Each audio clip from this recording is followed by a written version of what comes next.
Okay, we have David and Edmund had some stamps at first. The ratio of stamps that David had to that of Edmund was 1:4. David gave 1/3 to Edmund. The Edmund gave half to David. In the end, David had 170. So just by looking at this question, you see, you started with a ratio at first. Then David give to Edmund, Edmund give to David. So there are two changes, right? So we're going to work from the front, change one and everything, okay? So let's begin with a table like this. Like this, okay. We have David and Edmund.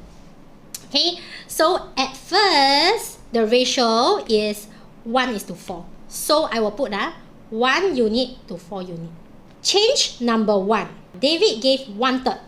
Okay, the fact that David gave 1/3, right, means David got how many units, everybody? David gave 1/3 is 1 out of 3, right? So your David should be 3 units, right? If David should be 3 units, means here must times 3. Understand? You must make David into 3 units first. You will have 3 units here, and you have 12 units here. Alright, change number 1. David gave 1/3 of his stamps to Edmund. So out of 3 units, right, he gave 1 unit.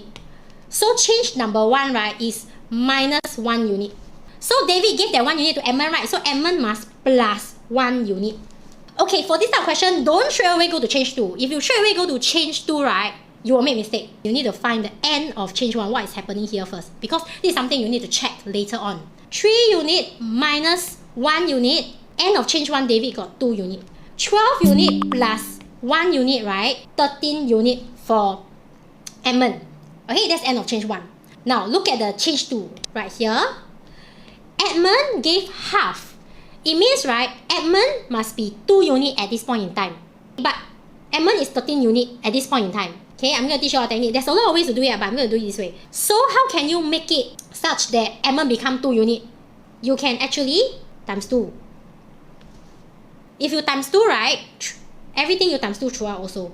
Times 2. Because everything must tally, right? So here will be 6 unit, here will be 24 unit, here will be minus 2 unit, here will be plus 2 unit, here will be 4 unit, and this will be 26 unit. Okay, the reason why I times 2, because Edmund here should be left 2 unit, but here is 13 unit. I times 2 such that it can become an even number that can be the same as the 2 unit here. Here, that 2 unit, it becomes 26 already, right? Here you can times 13 times 13 is actually the same as 13 out of 26. It means, right, Edmund got 26 unit, and Edmund gave that 13 unit to David. So, which also means, right, in change number 2, Edmund gave away that 13 unit from here. Gave to David. So, David must add that 13 unit. In the end, David is 4 unit plus 13 unit is 17 units, okay? For Edmund is 26 unit minus 13 unit, you left with 13 unit. David had 170 in the end. Isn't it? David is left with 17 units in the end.